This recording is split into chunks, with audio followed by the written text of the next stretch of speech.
What's up, YouTube? What's up, YouTube? It's your boy back with another one. People, in today's video, we want to talk about the culture of non-payment in South Africa. Man, I'm telling you, this is a big one. You know, as much as I know, that either you or someone you know is heavily in debt, not because they can't pay, but because they don't want to pay. Thing is, we like free stuff, but we don't like to pay for it, especially if it's a long period of time, right? So we don't mind paying short term for things that we have, for things that we need, for things that we want, no problem. 24 months, 36 months, anything over that period, oh my goodness, stores, businesses, retailers, you name it, everyone is struggling, right?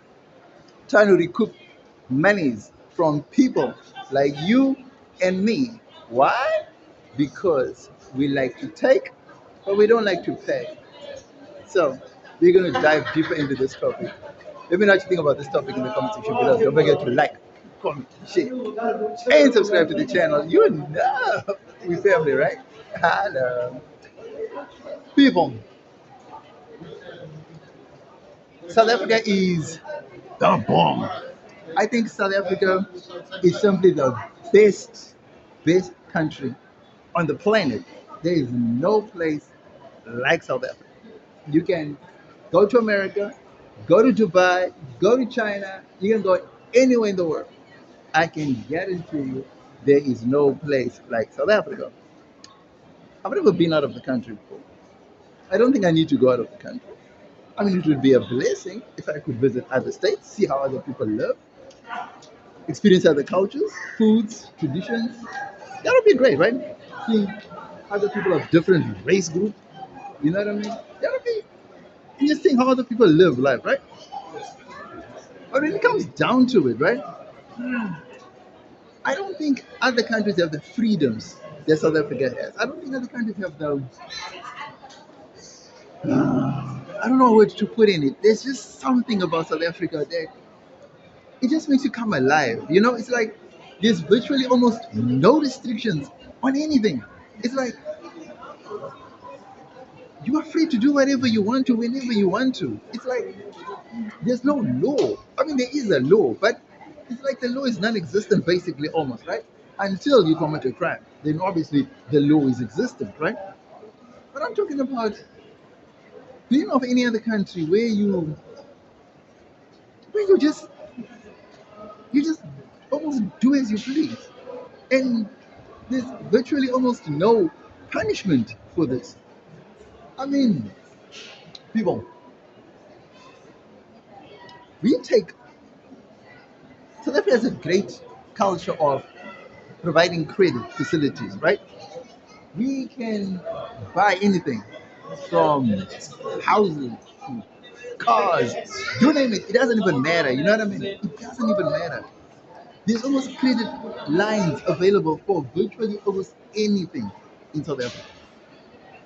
And I think it's that ease of accessibility to goods and services that then creates this culture of people wanting, taking, abusing a system without properly compensating, paying back. I think the majority of South Africans, if I'm not mistaken, are blacklisted. Now, blacklisting by its very nature, right, normally would come from people who are no longer employed. Let's just say COVID 19, for example, right? When COVID 19 came, COVID 19 devastated a lot of jobs, took that away. And I get it. If you're paying all your bills on time before COVID 19, and then COVID 19 hits, then I understand that obviously COVID 19 hit, you're struggling to get a job, you're doing part time this, part time that. I mean, not even doing part time anything, you're just hustling basically, right? And you're trying your best, right? And you're getting little peanuts here and there, and you go and you negotiate with the people that you owe, and instead of paying the normal, I don't know, 500 or 1,000 a month, You negotiate down to about, I don't know, 100 or a 150 or a 200, something like that, right? Cool. But here's the thing, most of us don't do that. Most of us, we just don't do that. And what do?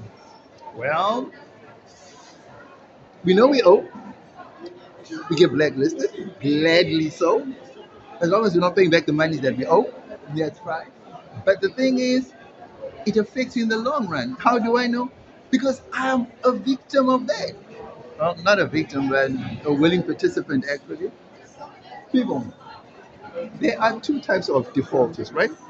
There are those who actually lose an income and therefore cannot pay, which is totally fine. Then there are those that do not lose an income at all, but still refuse to pay. Now, let's talk to those people. They're the ones that can afford to pay, they don't want to pay, because that is the majority of us in South Africa. We hate paying. You see, like I said, we like things, right?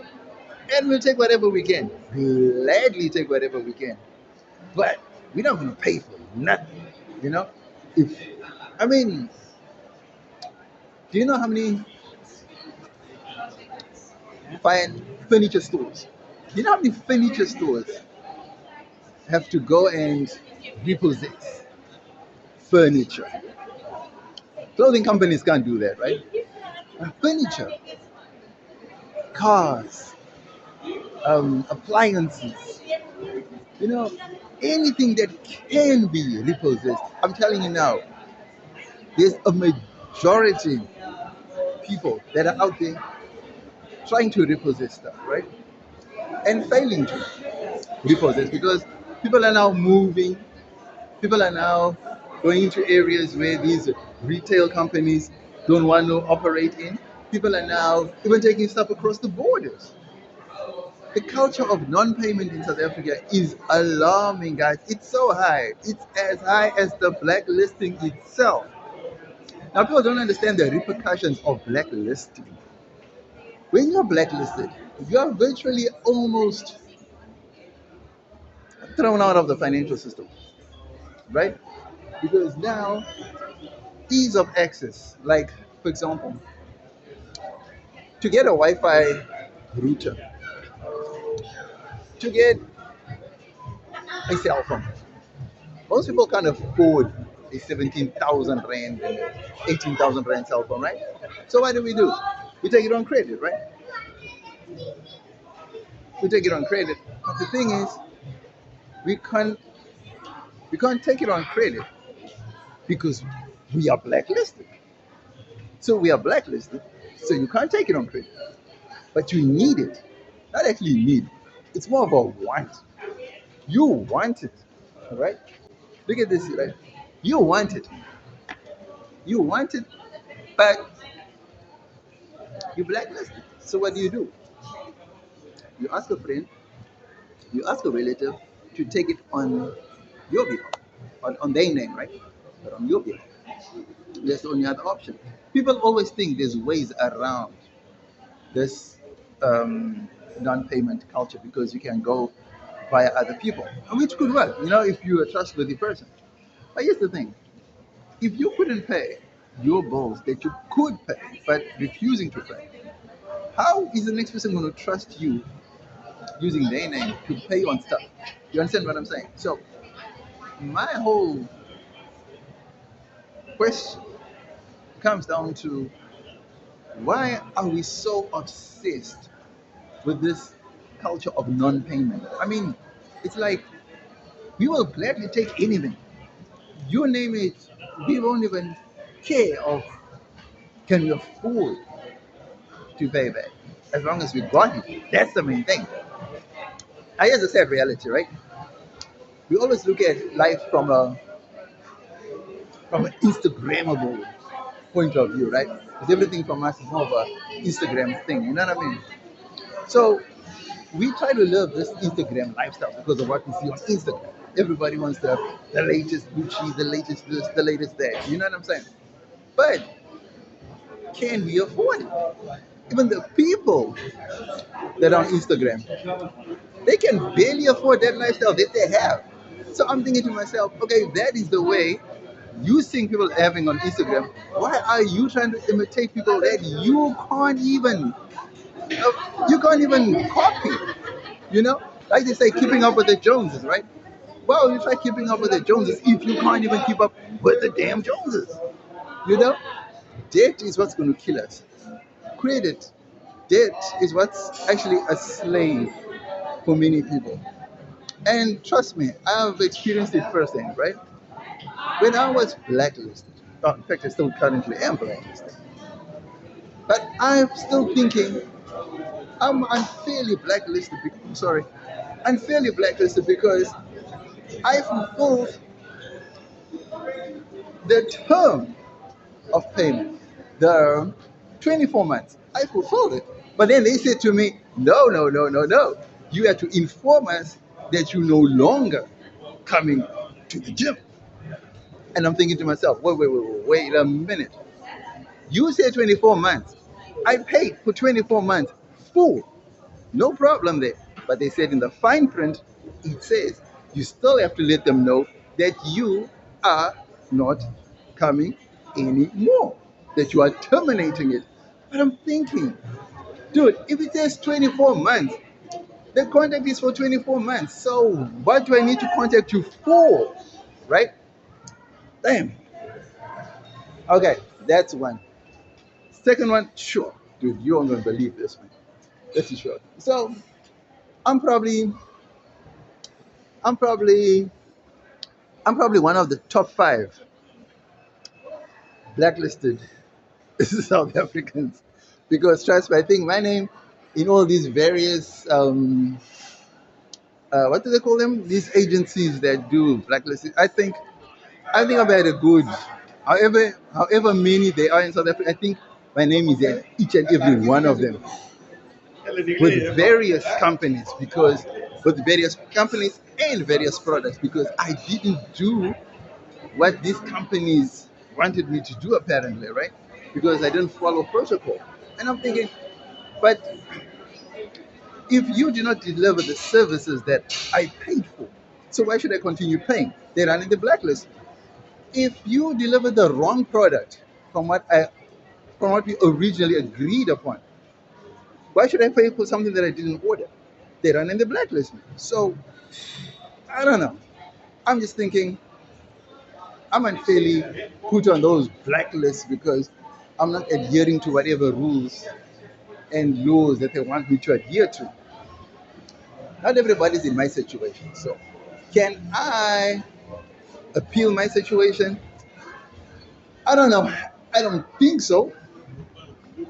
But some people say I can. Some people I said I should. I've even hit back to the companies that have blacklisted me and I've asked them to have me arrested. And they're failing to do that. So, which means I do have a case, a strong case, because if I did anything wrong, then they should get me arrested, right? But they're failing to do that because they don't have a leg to stand on. But not everyone in South Africa is unfairly blacklisted, right?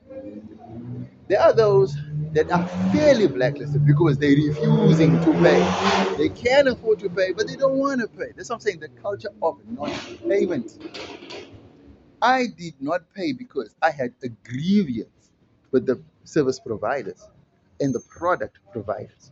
You understand what I'm saying? I will not pay for something that is not what we agreed upon.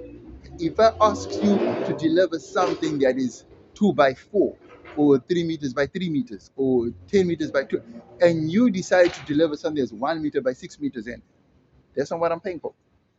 So then you run and you blacklist me. That's totally unfair. That's a whole different topic altogether. You know what I mean? So yeah, man, I don't know. So this culture topic, I'd call it a culture because there's a lot of people that can, that don't, because there's a lot of people that you see it with retail stores, just people repossessing stuff and people hiding. I mean, if you know you're not guilty, why are you hiding why are you taking the product to another destination? Why are you know what I'm saying? Why are you doing this sketchy stuff if you know you're innocent? You know what I mean? And if you have a case to stand on, why are they coming to repossess the thing? Do you get what I'm saying? So for me, at the end of the day, it's like I think and I truly believe that it's a culture that we need to stop. So what can we do to stop this culture of non-payments? Because we love taking goods, we're happy to get the services, we're happy to, but then to pay, damn, damn. Even just borrowing. I mean, guys, it's coming to a point where I don't know. We have to find a solution to like doing away with money or finances or something like that because it's got to be s- service for service, product for product. Almost like we have to barter now on the spot. And not to say like you deliver something now, then I'm gonna pay later. It's for South Africans, guys. We are not that type of people. So let me know in the comment section below, man. What can we do to solve this issue of non-payment in South Africa, man, or this culture of non-payment? Because I think it's I think it's gotten way out of hand. I think it's getting out of hand. I think South Africa is too far gone when it comes to trying to be honest citizens, when it comes to honoring payments. Even if it's just simply borrowing from people, borrowing from friends and family, it's a nightmare getting your money back. I don't know why. That's what I'm saying. I don't understand this culture of non-payment. I just don't understand it. Let me know what you think about this topic in the comment section below. Don't forget to like, comment, share, and subscribe to the channel. You know, we family, right? Holler.